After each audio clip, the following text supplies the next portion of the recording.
NDT videos में आप सभी का बहुत बहुत स्वागत।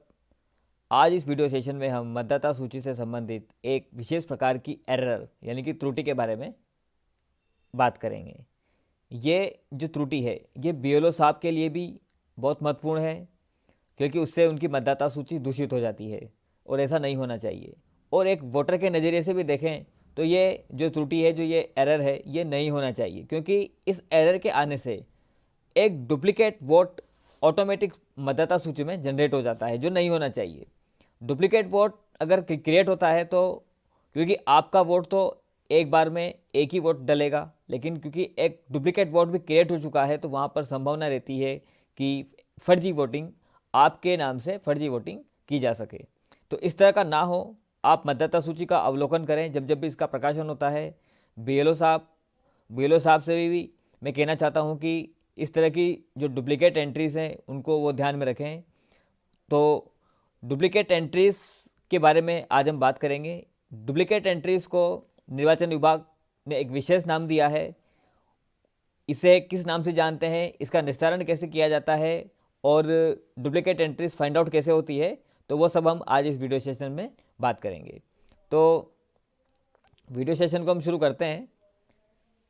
इसमें देखिए, आपकी मतदाता सूची में जब मतदाता सूची आपके हाथ में आ जाती है तो उसके कुछ समय पश्चात आपको डीएसई यानी कि डेमोग्राफिक सिमिलर एंट्रीज करके आपको आपकी मतदाता सूची में ईआरओ कार्यालय से बताया जाता है कि आपकी मतदाता सूची में ये डीएसई है, 5 डीएसई, 6 डीएसई। तो आखिर ये डीएसई है क्या? मतलब डीएसई का मतलब है कि मतदाता सूची में एक ही वोटर की, एक ही मतदाता की दोहरी प्रविष्टि। अब मतदाता सूची हो सकता है आपकी भी हो या आपके पास वाले भाग में भी हो, और वही मतदाता आपके पास भी हो, वही मतदाता आपके पास वाले भाग में भी हो, या ऐसा भी हो सकता है कि यही मतदाता सूची में से जो आपके पास जो वोटर है ये न केवल आपके पास हो बल्कि किसी दूसरे जिले में, दूसरी विधानसभा में भी वो वोटर एडिटेड हो सकता है। अब इसकी डेफिनेशन क्या है, इसको आगे बढ़ाते हैं हम। तो डीएससी का मतलब आप समझ लें, जब भी आपको ईआरओ कार्यालय से या एईआरओ कार्यालय से आपको कहा जाता है कि आपको डीएससी खत्म करनी है आपके मतदाता सूची में से, तो आपको घबराना नहीं है। डीएससी कोई बहुत बड़ा एक शब्द नहीं है, बहुत सिंपल सॉफ्टवेयर सा शब्द है। इसका मतलब होता है डेमोग्राफिक सिमिलर एंट्री। अब डेमोग्राफिक का क्या मतलब होता है, डेमोग्राफिक किसे कहते हैं, वो हम आगे अभी इस वीडियो सेशन में आपको बताएंगे। लेकिन अगर इसका मोटा मोटा हम इसका अनुमान लगाएं तो इसका मतलब ये है कि आपकी वोटिंग लिस्ट में एक ऐसा मतदाता है जिसकी डबल एंट्री हो रही है ना। अब इसमें डबल एंट्री का मतलब आप ये ना समझें कि उसको डबल इपिक कार्ड, एक ही नंबर के इपिक कार्ड दो जारी हो रहे हैं, ऐसा नहीं है। इपिक नंबर अलग अलग है लेकिन एक ही वोटर के हैं। जैसे मान लीजिए ये लड़की है, इसका ए नाम है, ठीक है, और वापस यहाँ पर भी यही लड़की रिपीट हो रही है जिसका भी ए नाम है, लेकिन इन दोनों की इपिक संख्याएं अलग अलग है, फोटो भी अलग अलग है, ठीक है ना। तो नाम, पता, उम्र, ये सब कहलाती है डेमोग्राफिक एंट्रीज, ठीक है। डीएससी क्या है? देखिए, डीएससी की जो definition election commission of India देता है वो इस प्रकार से है कि जब किसी वोटिंग लिस्ट में वोटर का नाम, संबंधी का नाम, उम्र और जेंडर की जानकारी किसी दूसरे वोटर से हूबहू मिल जाता है, तब इस प्रकार की त्रुटि को डेमोग्राफिक सिमिलर एंट्री कहते हैं। देखिए, डेमोग्राफिक का मतलब ये नहीं कि फोटो मैच हो गया, जी नहीं, फोटो से नहीं, संबंध नहीं है इसका।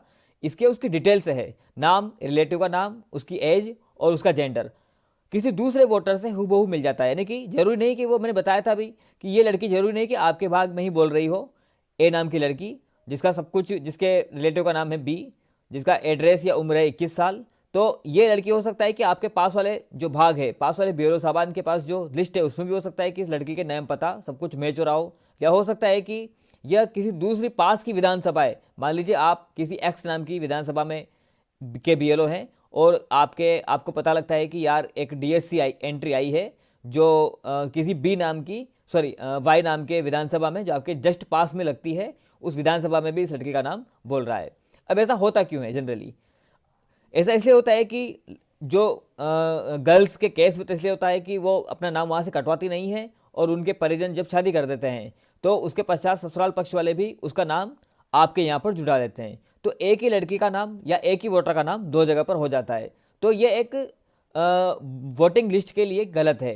तो इससे क्या होता है कि यह एक वोटिंग लिस्ट के मान को, जो standards election commission of India ने जो बना रखे हैं कि डुप्लीकेट नहीं होना चाहिए वोटर, क्योंकि उससे फर्जी वोटर्स क्रिएट हो जाते हैं ऑटोमेटिक। देखिए, मंशा नहीं है आपकी मंशा नहीं है कि आप फर्जी वोटिंग कराएं या आपके वोटिंग लिस्ट में फर्जी वोटर्स बने, लेकिन फिर भी जो है वोटर्स जो है आपसे जानकारी छुपा लेते हैं और जानकारी छुपाकर आपके यहाँ पर वो आपका वोटर बन जाता है, और जबकि पहले से उसका नाम कहीं ऑलरेडी कहीं दूसरी जगह पर चल रहा होता है।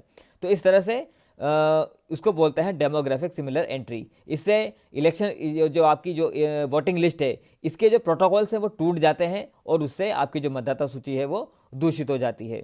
तो ये आपकी है डीएससी, है ना। तो डीएससी बहुत बड़ा एक केस नहीं है कि डीएससी आने से मेरे 6 डीएससी आ गई, तो आपको घबराना नहीं है। 6 डीएससी आप आराम से रिमूव कर सकते हैं।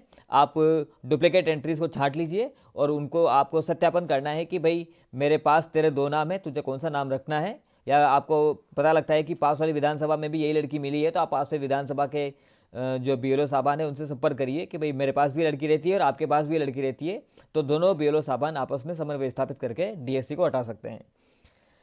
जैसे ये एक वोटिंग लिस्ट का नमूना हमने लिया है, ठीक है। ये साधारण सी वोटिंग लिस्ट है, इसको देखकर कोई भी पता नहीं लगा सकता जनरली, क्योंकि 500, 600, 1000 आदमी की वोटिंग लिस्ट होती है। तो आपके लिए भी पॉसिबल नहीं कि आप 1000 नामों को मैच करेंगे, क्योंकि हो सकता है कि किसी 1062 नंबर पे जो मान लीजिए पूजा मीणा जी हैं, हो सकता है कि इसी का नाम 1 नंबर पे भी हो, तो आप इतना याद नहीं रख सकते, ठीक है। तो इसके लिए इलेक्शन कमीशन ऑफ इंडिया ने आर्टिफिशियल इंटेलिजेंस की सहायता से डीएससी करके एंट्रीज निकालता है। जो इलेक्शन कमीशन ऑफ इंडिया का जो पोर्टल है ERO नेट, बहुत फेमस पोर्टल है। इसी से सारा चुनाव जो अपने विधानसभा और लोकसभा के जो चुनाव होते हैं वो इलेक्शन कमीशन ऑफ इंडिया के पोर्टल ERO नेट पोर्टल से ही चलते हैं। तो ERO नेट पोर्टल में आर्टिफिशियल इंटेलिजेंस की सहायता से इस तरह से डीएससी को छांट लिया जाता है ना। तो अब देखिए, इस नॉर्मल से इस एक ही पेज की हम बात करें, इस एक पेज को देखने पर कहीं भी पता नहीं चल रहा है कि क्या इस पेज में डीएससी है, लेकिन हम आपको बताते हैं। देखिए, पहली एंट्री सोनाली शर्मा, कुलदीप पाराशर, है ना, और उसकी उम्र है 24। अब आप देखिए दूसरी एंट्री बिल्कुल उसी के पास में, सोनाली शर्मा, पिता का नाम कुलदीप पाराशर और उसकी उम्र भी है 24 साल। इसका नंबर है 1068, इसका नंबर है 1069। इसके पिक नंबर अलग हैं, इसके पिक नंबर अलग हैं, लेकिन क्योंकि ये सोनाली शर्मा जो है, इसकी डिटेल, डेमोग्राफिक डिटेल, नाम, पिता का नाम, उसकी उम्र, है ना, यहाँ तक कि उसकी मकान संख्या देख लीजिए, 134 मकान संख्या है, ठीक है। तो ये जो डिटेल है इसकी मैच हो चुकी है, ठीक है। और इसको क्रम संख्या भी अलग अलग आवंटित की गई है और इसका एपिक संख्या भी आप देख रहे होंगे, इसका एपिक संख्या भी अलग अलग आवंटित की गई है। तो इसे कहते हैं डीएसई, यानी कि डेमोग्राफिक सिमिलर एंट्री। जी हाँ, सोनाली शर्मा एक डीएससी एरर है आपकी वोटिंग लिस्ट में, है ना। तो डीएससी आप अगर आप जब अपने ग्राम सभा में जब इसको पढ़ते हैं, तो ग्राम सभा में लोग आते हैं, वहाँ पर भी आप ध्यान रखें, अगर आपको डुप्लीकेट एंट्रीज का पता लगता है तो आप ग्राम सभा में इसका निस्तारण कर दें। आप उससे जो है इसका निस्तारण कैसे करेंगे वो भी अभी आपको बताएंगे, ठीक है। तो इस तरह की आपसे त्रुटि नहीं हो, तो उस त्रुटि से बचने के लिए इलेक्शन कमीशन ऑफ इंडिया की जो डीएससी टेक्निक है वो आपको इस बारे में अवेयर करती है, ठीक है। टाइप्स ऑफ डीएससी, मैंने बताया था कि डीएससी देखिए 3 प्रकार की हो सकती है। पहली डीएससी है विद इन पार्ट इन ऐसी, यानी कि एक ही भाग में पाई गई मतदाता की 2 प्रविष्टियां। अभी हमने इससे पिछले जब हमने देखा था तो वहां पर 1068 और 1069 नंबर पे एक ही महिला की 2 प्रविष्टियां थी, ठीक है। इपिक नंबर जरूर उनका अलग अलग था, लेकिन प्रविष्टि एक जैसी थी, यानी कि वो एक ही वोटर था। तो ये हो गई आपकी विद इन पार्ट इन ए ऐसी, एक ही भाग में पाई गई एक ही मतदाता की 2 प्रविष्टियां, ठीक है। दूसरी है अक्रॉस पार्ट इन अ ऐसी, यानी कि एक ही विधानसभा में जो है 2 अलग अलग भागों में पाई गई एक ही मतदाता की 2 प्रविष्टियां। मैंने भी बताया था, मान लीजिए भाग नंबर 1 में भी ममता बाई रहती हैं और भाग संख्या 2 में भी ममता बाई की जो है प्रविष्टि एंट्री पाई गई है। तो ये क्या हो जाएगा आपका, एक ही विधानसभा के 2 अलग अलग भागों में पाई गई एक ही मतदाता की 2 प्रविष्टियां। तीसरा जो टाइप है वो है अक्रॉस ऐसी, यानी कि मान लीजिए आप किसी ए नाम की विधानसभा के बीएलओ हैं, ठीक है। अब आपके पड़ोस में एक बी नाम की विधानसभा है, ठीक है। बी नाम की विधानसभा में भी आपके यहाँ पर आई हुई महिला का नाम वहाँ पर भी बोल रहा है, तो ये क्या कहलाएगी, अक्रॉस ऐसी डीएसई, यानी कि आपकी विधानसभा क्षेत्र के अलावा दूसरे विधानसभा क्षेत्र में भी पाई गई एक ही मतदाता की 2 प्रविष्टियाँ। तो इसे इस तरह प्रकार हमारी 3 प्रकार की डीएससी होती है।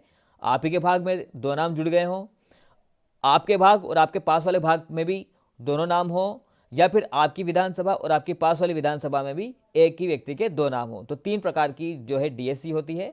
तीनों का निस्तारण एक ही प्रकार से होता है। आइए अब हम बात करते हैं इनके निस्तारण की।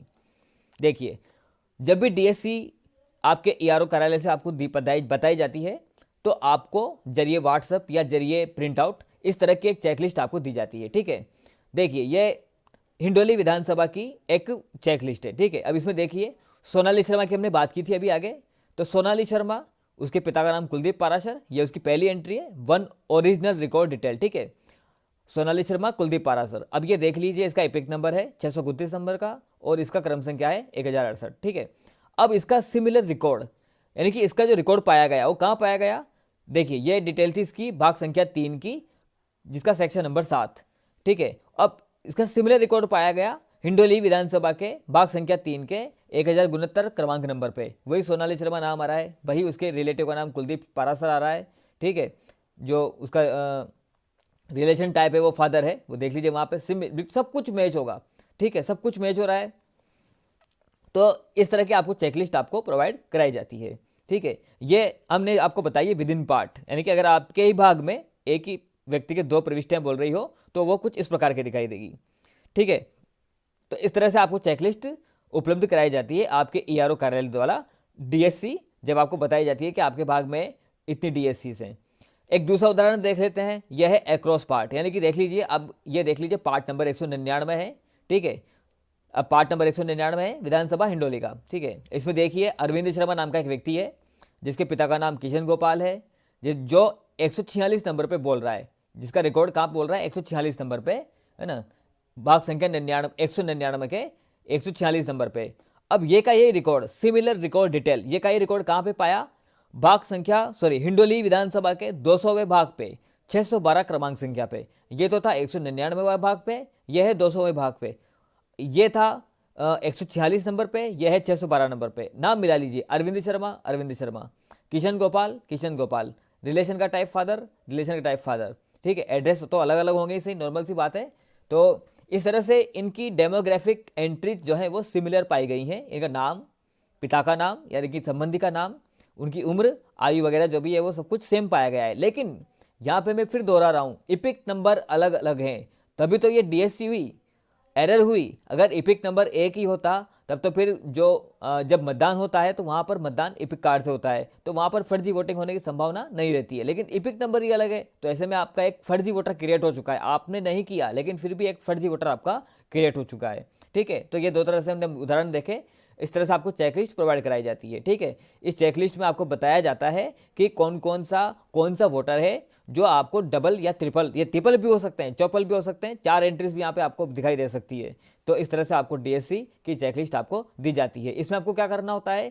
आपको अरविंद शर्मा जी के घर पे जाना है। देखिए, आप जो बीएलओ है वो है 199 के। ठीक है, तो आप अपने ही भाग में जाएंगे, आप 200वें भाग में तो जाएंगे नहीं, तो आप अपने भाग में जाइए, वहाँ पता लगाइए कि क्या अरविंद शर्मा जी आपके भाग में रहते हैं। अगर नहीं रहते हैं तो आपको दी गई चेकलिस्ट में आप टिप्पणी कर लाइए, यहाँ पर टिप्पणी कर दीजिए, आप यहाँ साइन कर दीजिए, एप्लीकेंट के सिग्नेचर कर दीजिए अगर एप्लीकेंट वहाँ पर फाउंड होता है तो, और अगर एप्लीकेंट फाउंड नहीं होता है तो आप यहाँ टिप्पणी में लिख दीजिए कि भाई मतदाता मेरे भाग से जो है अब जा चुका है, शिफ्टेड हो चुका है।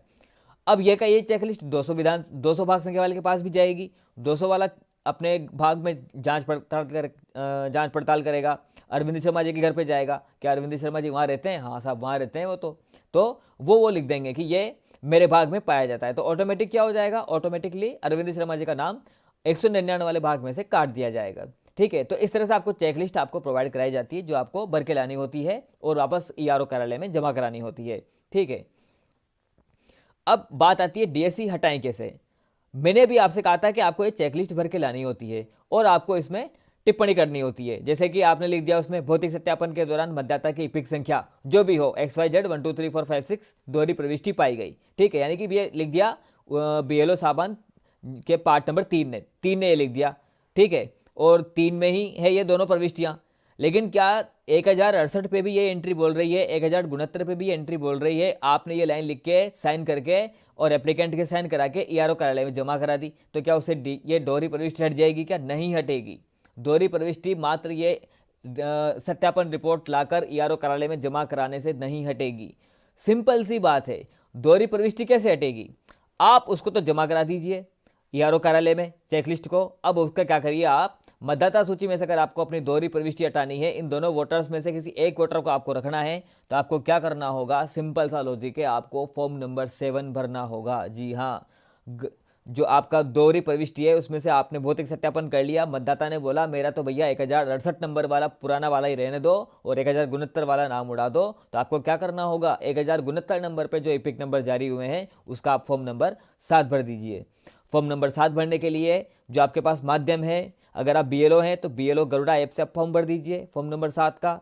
ठीक है, अगर आप वोटर हैं तो आप वोटर हेल्पलाइन ऐप से भी अपना फॉर्म नंबर 7 खुद भी भर सकते हैं, और अगर बीएलओ है तो बीएलओ साबान भी वोटर हेल्पलाइन ऐप की सहायता से उस आवेदक का जो है डुप्लीकेट एंट्री वाला फॉर्म नंबर 7 भर सकते हैं।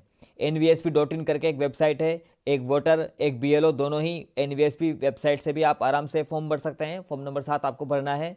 ठीक है, और निर्वाचन विभाग के ईआरओ और एईआरओ ऑफिसेस में जाकर भी आप जो है अपना डुप्लीकेट नाम कटवा सकते हैं। आपको पता लगा कि यार मेरे 2 नाम जारी हो गए हैं, देखिए मैंने पहले ही बताया है कि एक फर्जी वोटर क्रिएट हो चुका है, तो आप क्यों चाहेंगे कि मेरी जगह कोई और वोट डाल के आए? आपको वोट का अधिकार आपका है। ठीक है, तो आपको इस तरह से अगर आपको पता लगता है कि मेरे 2 नाम क्रिएट हो चुके हैं, तो आपको तुरंत प्रभाव से अपने संबंधित बीएलओ साहब से या अपने ईआरओ और एईआरओ का तात्पर्य यहाँ पर एसडीओ कार्यालय से है, एईआरओ का तात्पर्य यहाँ पर तहसीलदार कार्यालय से है। ठीक है, तो आप वहाँ पे जाइए और उन्हें बताइए कि मेरे 2 नाम जारी हो चुके हैं, उसमें से एक नाम आप मेरा काट दीजिए। तो इस तरह से एक डीएससी एंट्री जो है वो हटाई जाती है। डीएससी का मतलब डुप्लीकेट एंट्री को हटाया जाता है। ठीक है, इसमें फ़ोटो से मतलब नहीं है, फ़ोटो अलग हो सकता है ना, और उसका एड्रेस अलग हो सकता है, लेकिन जो उसकी मतदाता का नाम है, मतदाता के जो फादर का नाम या रिलेटिव का नाम है, उसकी उम्र है, उसका जेंडर है इत्यादि अगर सिमिलर पाए जाते हैं तो उसको डीएसई एंट्री बोलते हैं।